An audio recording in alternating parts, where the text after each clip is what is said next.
नमस्कार किसान भाइयों, आप सभी का स्वागत है आपके अपने चैनल पर। दोस्तों, आज की यह वीडियो खास उन किसानों के लिए है जिन्होंने गेहूं की बुआई देर से की है।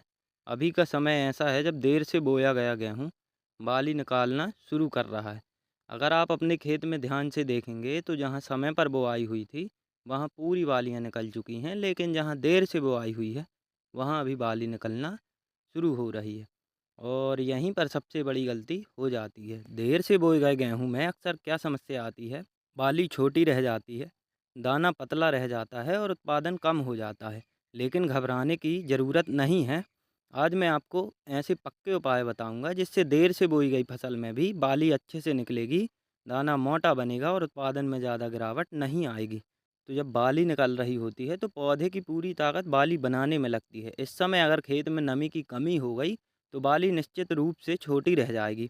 इसलिए ध्यान रखना, खेत में नमी की कमी नहीं होनी चाहिए। समय पर हल्की सिंचाई जरूर करें और पानी की कमी बिल्कुल नहीं होने दें। देर से बोई गई फसल पहले ही कमज़ोर स्थिति में होती है। अगर इस समय पानी की कमी हो गई तो नुकसान और बढ़ जाएगा। अब बात करते हैं सबसे महत्वपूर्ण पोषक तत्व की। वो है पोटेशियम यानी कि पोटाश।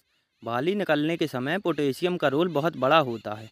पोटेशियम क्या करता है, पत्तियों में जो भोजन बन रहा है उसे बाली तक पहुंचाता है, दाने की भराई में मदद करता है, बीज को मोटा बनाता है और पौधे को मजबूत बनाता है। अगर इस समय पोटेशियम की कमी हो गई तो दाना पतला रह जाएगा। आपके पास तीन अच्छे विकल्प हैं। Sulphate of potash, SOP. इससे क्या मिलेगा, 50% पोटेशियम और साथ में सल्फर। सल्फर भी पौधे की ग्रोथ के लिए अच्छा होता है। दूसरा पोटेशियम नाइट्रेट।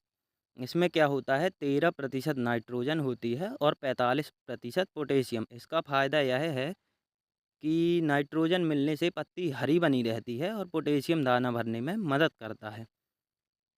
और अगर आपको लगता है कि फसल दब गई है, बुआई के समय खाद कम दी थी, एनपीके की कमी दिख रही है, तो खेत में खाद फेंकने से अब कोई फ़ायदा नहीं मिलेगा। अब फ़ायदा सिर्फ छिड़काव से मिलेगा।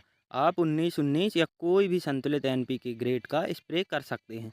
ऊपर जो आखिरी बड़ी पत्ती होती है उसे फ्लैग लीफ या झंडा पत्ती कहते हैं।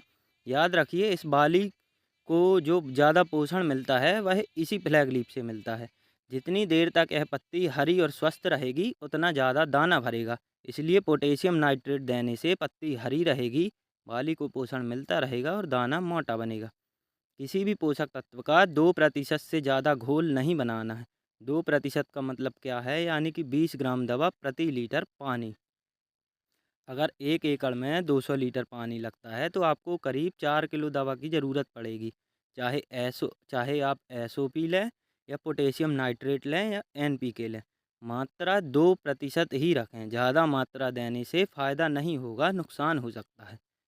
ध्यान रखने वाली ज़रूरी बातें हैं। खेत में नमी बनाए रखें, बाली निकलते समय पोटाश ज़रूर दें, फ्लैग लीफ को हरा रखें, 2% से ज़्यादा घोल ना बनाएं। स्प्रे सुबह या शाम को करें। देर से बोई गई फसल की पैदावार सामान्य फसल से थोड़ी कम ज़रूर रहती है, लेकिन अगर हम सही समय पर सिंचाई और पोषण दे दें तो हम नुकसान को काफ़ी हद तक कम कर सकते हैं। याद रखिए, बाली निकलने का समय ही उत्पादन तय करता है। अगर इस समय आपने ध्यान दे दिया तो दाना मोटा होगा, बाली मजबूत होगी और उत्पादन भी अच्छा मिलेगा।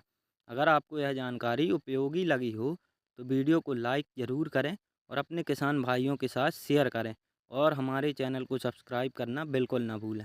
धन्यवाद।